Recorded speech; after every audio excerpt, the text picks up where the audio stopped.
New Orleans signed CJ Spiller for something other than sitting on the fucking bench. 31 other passes that should have been intercepted with you. So that's why I have David Johnson on my board higher. If you're doing a live draft, wait till you're drunk to draft this guy. We welcome you to the Fifth Down. What up, Fifth Downers? This is Johnny Slokes, and you're listening to the Fifth Down Fantasy Football Podcast. I'm doing it solo today. It's past K-Mill's bedtime.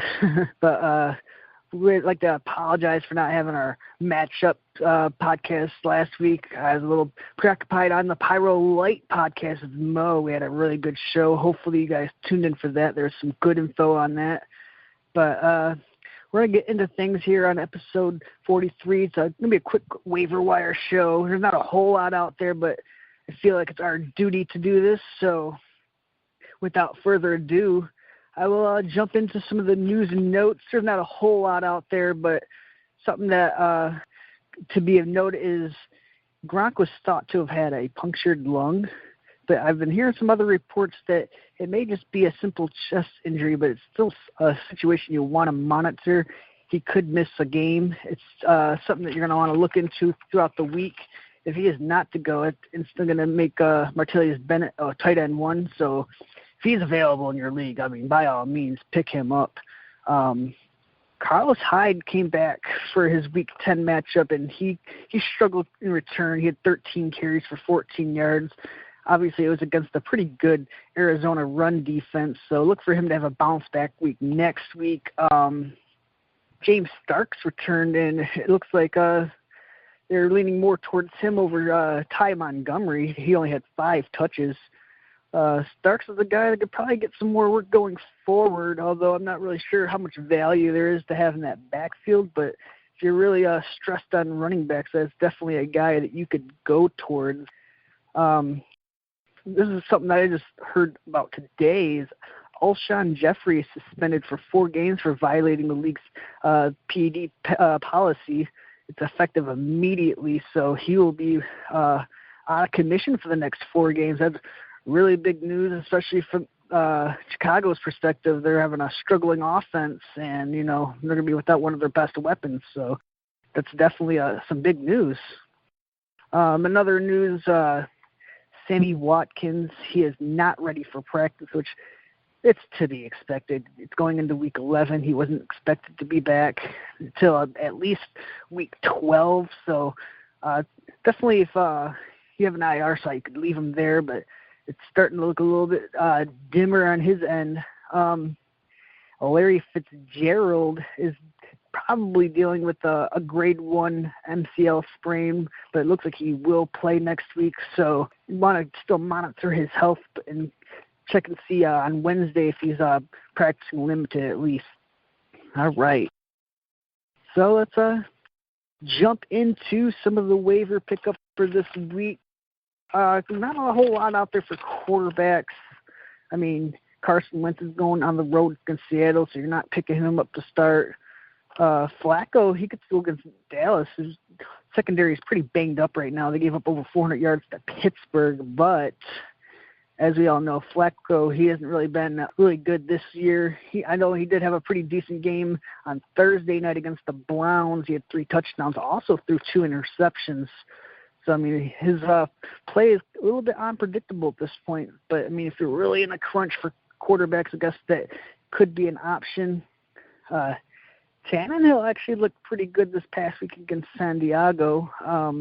He's going on the road against the L.A. Rams. I mean, that could be a streaming option if you need to start a quarterback this week. Although I will warn you, you know, Miami has been going towards more of a run-heavy approach that could limit his upside. So I don't know if you really want to trust that at this point. Alex Smith, he is going to be playing Tampa Bay, who has been getting beat through the air, but once again, a low-volume passing offense. Really not sure if that is an option for you at this point. Jay Cutler, I think it's pretty safe to say that you're not picking up and starting him against really anyone at this point. I mean, he looked fucking awful this past weekend. I know I played him in place of Derek Carr, and he really bit me in the ass, to say the least. So I don't really think he's an option against the Giants. Giants' pass defense has been holding up pretty good. I know if you were watching today, they held Andy Dalton in check. They were getting after him, pressuring him. So, I mean, that's really not an option. Sam Bradford gets a tough matchup against Arizona, so that's really not an option. Kaepernick goes against a weak New England defense, but do you really want to go down that route? I don't. So, Osweiler goes against Oakland. Osweiler's been bad this year, to say the least. He had like 99 yards passing last week, so that's probably not an option either, even against a good matchup. So we'll leave it at that. I'm so sorry. I completely forgot to go over this past week's top performers. The 300-yard performers this week. Big Ben led the way. He was 37 of 46 passes for 408 yards, 3 touchdowns. Big day and a loss. Probably one of the most exciting games of the year against Dallas. I honestly thought, though, when he had that fake spike for a touchdown to Antonio Brown, I was like, oh, that's it, man. That's a signature play of the year right there. But he was outdone by Ezekiel Elliott. I mean, he went untouched. It looked like their defense wasn't interested in playing, so that'll do you in every time. Carson Palmer, he had 30 of 49 for 376 yards, but he kind of struggled against San Francisco. That was kind of surprising. He had 1 touchdown, 2 interceptions, and they barely squeaked a win out against San Francisco. I know if you heard me on the Pyro Light Show, I was like, yeah, start all these Arizona players, get stacked Palmer and Fitzgerald and David Johnson, but Palmer was a stinker in that one, so it's been kind of an ongoing theme for him this year. He just hasn't looked the same. The passing game as a whole is kind of struggling, so I mean, I don't know how much you could trust Palmer going forward. Aaron Rodgers, he looked a little rattled, to say the least, against the Tennessee Titans. He was 31 of 51, hit 371 yards, 2 touchdowns, also 2 interceptions. What is going on with the Green Bay Packers right now? They're just in disarray on defense. At first, it was looking like it was Aaron Rodgers' reasoning why they're struggling at first, but now it's like he's starting to turn it on, and the defense is just falling apart. They're injured. The whole back end is just a mess. So, I mean, I think going forward, though, he's probably going to pass the ball like 50-plus times each week going forward. So, I mean, you got to like the volume. Russell Wilson, he looks like he's fully healthy, and he's kind of doing what he was doing last year, He was at 25 of 37 for 348 yards, 3 touchdowns.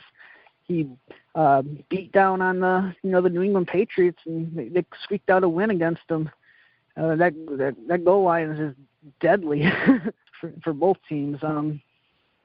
Phillip Rivers, he was 23 of 44, 326 yards. He had 3 touchdowns, but he had 4 nasty interceptions in the fourth quarter. Eventually did them in against the Miami Dolphins. That's not something that's going to happen to him every week. I don't think you have to really panic with him. Dak Prescott continues to impress. He is very efficient in his win over the Pittsburgh Steelers. He was 22 of 33 for 319 yards and 2 touchdowns. So he was outside of Zeke, he was the star. I mean, his poise and his command in that pocket, it was looking good. So, I mean, definitely if you have the room, I don't necessarily say you have 2 quarterbacks, but in a good matchup, you could definitely play Dak Prescott. And it appears like Tom Brady is human after all. He was 23 of 32 for 316 yards, but he didn't have any touchdowns against that tough Seattle defense. He did, though, I think 1 or 2 interceptions. But, he looked human after all. Finally had a down week. But look for him to bounce back going forward. Crableg Winston, 23 of 33 for 312 yards and 2 touchdowns. He did have 1 interception. But, I mean, that's nice to see him after, being kind of erratic throughout the first half of the season. It's looking like he's picking it up a little bit. Sam Bradford, he was 31 of 40 for 307 yards, 2 touchdowns, did throw 1 interception, and, the skid just continues. But it was really nice to see him get the ball to Diggs consistently for the second week in a row, maybe even a third. But, yeah, he was looking a little bit better than last week at least, so that's nice to see. Drew Brees had a tough matchup against the Denver Broncos. He went 21 of 29 for 303 yards. He had 3 touchdowns, but he also had 2 interceptions. And while we all seen the end, that was probably the craziest ending I've seen in a football game in a while. I mean, I think it was a little bit outdid by Pittsburgh and Dallas, but that was crazy. The blocked extra point, took into the house. It kind of looked like he stepped out of bounds if you looked at it from the right angle, but a lot of times throughout this year, the refs have just been sticking to their call. That's what happened. I think it was a good play, though. The 100-yard rushers, there was 4 of them. DeMarco Murray had a pretty good game, 17 carries for 123 yards and a touchdown. Well, obviously, we already know Ezekiel Elliott, he had a monster game. He had over 200 total yards, hit 21 carries for 114 yards, 2 touchdowns. I believe he also had a receiving touchdown. He was a fucking monster. I mean, forget thinking about him being the rookie of the year. He might be actually like the league MVP. So, I mean, it's not far-fetched at this point. Ryan Matthews had a surprising day. He had 19 carries for 109 yards and 2 touchdowns. Just came out of nowhere. He was consistently gashing that Atlanta defense. I really like what I've seen out of him. He's still a little bit hard to trust going forward, but it's nice to see when he has games like that. Jordan Howard had 15 carries for 100 yards. He did have that costly fumble, though, and he's also, I forgot to mention this in the news and notes, he's dealing with an ankle/Achilles injury. He's denying it, but the team's not. So definitely want to monitor his situation going forward, especially since, they got Langford back. They have Carey back there. Things could get ugly going forward. The 100-yard receivers, aforementioned Diggs had 13 catches for 164 yards. I believe this is back-to-back weeks where he's set career high in yards, so he's really turning it on. If you don't have him, I'd seen someone who had it on the bench, and you never like see your guys explode on the bench like that. So definitely he's a must-play at this point. Julio Jones, he had a monster day today this week as well. He had 135 yards off 10 catches, but he also had a couple of crucial drops. That's something that's kind of uncharacteristic of him. It kind of cost him down the line there, but nonetheless still had a great fantasy day. Larry Fitzgerald had a pretty big day despite Palmer's struggles. He had 12 catches for 133 yards. And welcome back Jordy Nelson, 12 catches, 126 yards. He scored, I believe, his 8th touchdown of the year, so he continues to produce. Tyrell Williams had another monster day, 5 catches, 125 yards, and a touchdown. Most of his damage was done off that. I believe it was like a 51-yard touchdown catch. Delaney Walker was giving the Packers fits all day, especially in that first half. Like, that's where he did most of his damage. He had 9 catches for 124 yards and a touchdown. Des Bryant had a great day against Pittsburgh, 6 catches, 116 yards and a touchdown. And, I don't know if you guys are, like, good at reading lips or anything, but when I was looking at Tony Romo, it seemed like he was saying something along the lines of, it's his time. I think that's words, more in line with Dak Prescott thinking, yeah, it's his time now. At least that's what my understanding of it was. Kenny Britt had a very productive day, 7 catches, 109 yards. And, it was also nice to see is Allen Robinson finally producing, 9 catches, 107 yards and a touchdown. I believe that was a nice game coming off of like a 70-yard performance last week. Devontae Devontae Parker had a big day, 5 catches, 103 yards. I don't know if that's something that you can expect every week out of that Miami offense. That's pretty run heavy, but very nice to see, especially if you're in like a dynasty league. And one that kind of a couple of performances that surprised me was Martellus Bennett shredded the Seattle Seahawks for 7 catches, 102 yards. I did not see that coming. I feel bad for one of my buddies. He was like, should I pick him up? I was like, man, I don't know if he's going to produce against Seattle, but he ended up coming through in a big way. So I feel bad about that advice that I gave. But another nice one was Floyd come out of nowhere, 5 catches, 101 yards. We all thought this was going to be like J.J. Nelson's coming out party, and it was the complete opposite. Nelson had a terrible day, and Michael Floyd actually had a productive day without scoring a touchdown for a change. So that was really nice to see. All right, that'll do it for our big-time performers. We'll jump back into our waiver wire picks now. Sorry for flip-flopping around. For the running backs that are available, Derrick Henry is available in 49% or 51% of Yahoo leagues, and I mean, I know he's hurt right now, but I feel like he's still a must-hold, especially if you're a DeMarco Murray owner. Like, it kind of surprises me that he's available in so many leagues. So, I mean, if he's available in your league, don't be afraid to scoop him up, especially if you have the bench space. I think that's what the biggest thing about that is.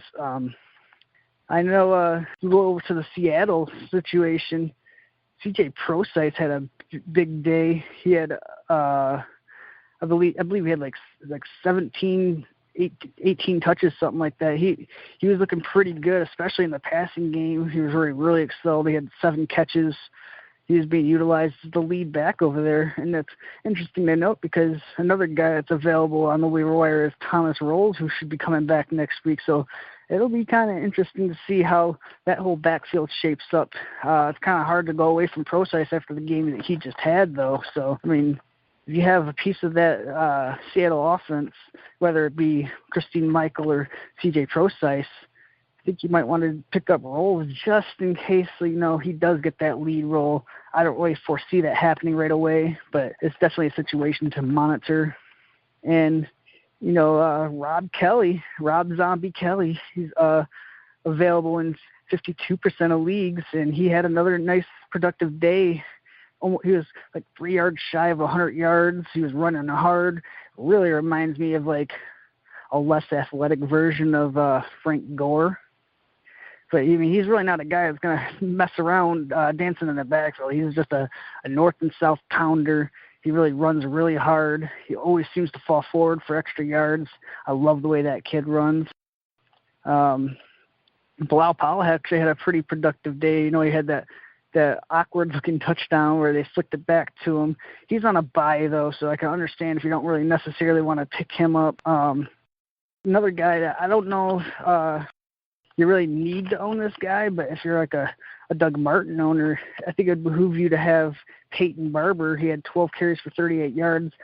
I see his workload going down, though. I think he's more of a handcuff at this point.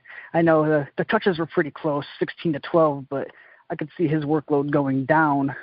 But if you're a Doug Martin owner, it would behoove you to own him.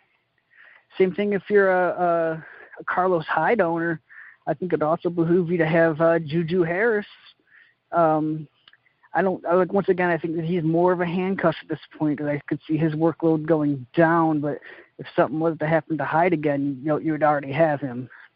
I know we were talking about Starks a little bit earlier on the show. He's 28% owned in Yahoo leagues.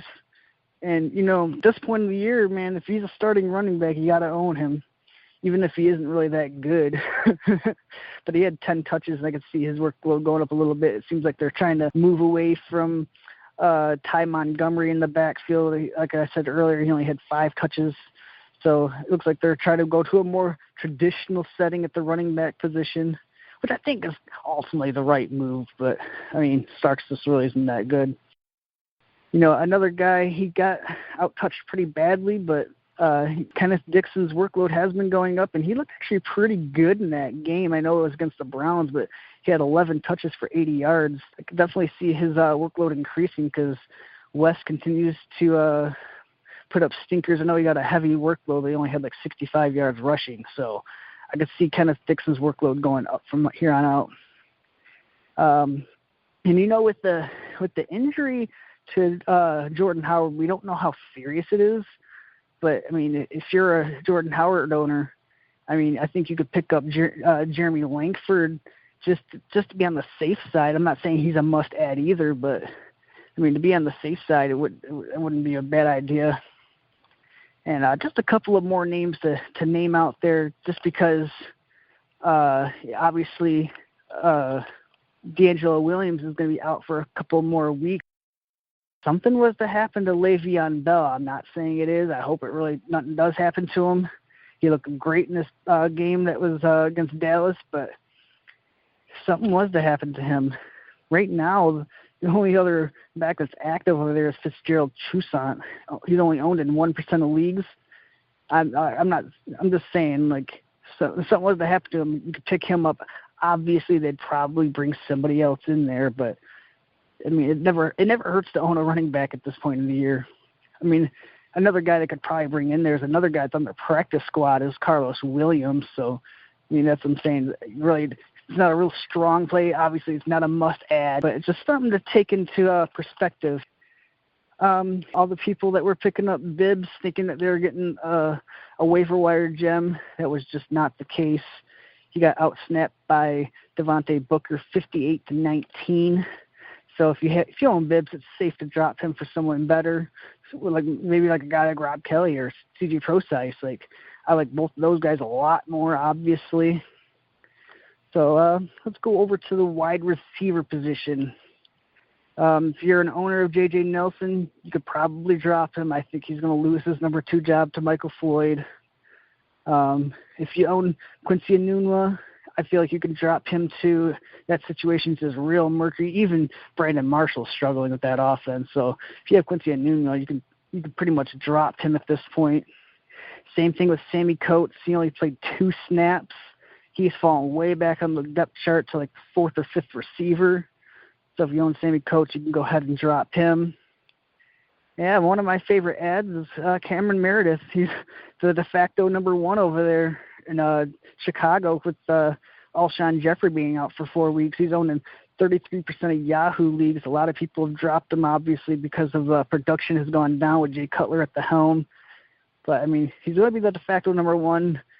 I mean, I wouldn't really necessarily feel great about playing him in any particular week, but it's definitely worth an ad. Michael Floyd, obviously, what I was saying is I think he's going to be the number 2 over there. Still, temper your expectations with him because we know how inconsistent he is. Really, the only receiver that's been really productive over there in Arizona has been Larry Fitzgerald, so temper your expectations with him. This next guy that I want to mention, he's not as widely available, especially in Yahoo leagues. He's owned in 66% of leagues. I've noticed that a lot of other sites like NFL, ESPN, he's not owned as much as Jamison Crowder, and he's quietly putting together a pretty nice season. He has 3 straight games of over 10-plus points. So definitely a guy you can add in as like a wide receiver 3, maybe a wide receiver 4 if Deshaun Jackson comes back, but I'm really not too hot about him either. I think Crowder is the number 1 receiver over there. I mean, outside of Jordan Reed, of course. Another guy that's not as widely available, but he's owned in 54% of Yahoo leagues, and like I said, I noticed it's going to be different in other leagues like ESPN and NFL. But Rashard Matthews is owned in 54% of Yahoo leagues, and he has 6 touchdowns in the past 6 weeks. He's continuing to produce. I think he's established himself a nice wide receiver 3 floor. So I think that's something that's going to continue. I mean, you see what he did in Miami. He was pretty much a wide receiver 3 over there when he was healthy. So I think he's definitely worth an ad. Another guy that might go under the radar is a guy that you could probably pick up if you're at like the back end of your waiver wire, like a 10th or a 12th. Or you might be able to even just wait until first come, first serve as a guy like Robert Woods, who actually had a really big game. Not this because they're on a bye, but against Seattle, he had 10 catches for 162 yards. And he always had 50 yards or a touchdown in 4 of the last 5 games. So I definitely think that his stock is starting to trend upward. But like I said, it's not a guy you have to rush out and get. And another guy that had a pretty good game without Macklin was Tyreek Hill. He caught 10 of 13 targets for 89 yards. If Macklin's to miss any more time, that would also be a nice play. I think you guys really reap the benefits if you played him in like a tournament play. So, I mean, Tyreek Hill is definitely worth an ad. I wouldn't necessarily, once again, not a guy you necessarily need to rush out and get, but if you're at the back end of your waivers, definitely a guy you could probably target. Another guy that's probably a guy you can pick up on first come, first serve. Is more of a guy that if you're in a crunch, you can pick him up, is Eli Rogers. He caught 4 or 5 targets for 42 yards and a touchdown. That's coming off of a 103-yard performance the week before that. He almost looks like he's the second option over there behind Antonio Brown. Obviously, he's going to get even less targets than Le'Veon Bell, but he's definitely the number 2 receiver over there if you had to ask me. Another guy, that I'm going to mention, his value kind of rests on the health of Travis Benjamin, is Dontrell Inman. He's 7% owned. He didn't have like a spectacular day, but he had a lot of big catches. I think he had like 59 yards this past week. But I think they're going on a bye week, so I mean, not necessarily a guy you want to pick up, but something you want to monitor. You want to monitor Travis Benjamin's health going forward. If he isn't to go in week 12, Inman might be a decent play, even in a tough matchup. Let's go over to the tight end position. There's not a whole lot of guys that we have to mention there. Coming off his bye week, Eric Ebron might be on that waiver wire. People might drop him because they needed a tight end this week. He's 57% owned in Yahoo leagues. He's probably a little bit less in other leagues. But, before his bye week, he had 14 catches on 18 targets for 171 yards since he came back off an injury. So I kind of feel like he's going to be a tight end 1 going forward. Not a top end guy, but more of like a top 10 dude.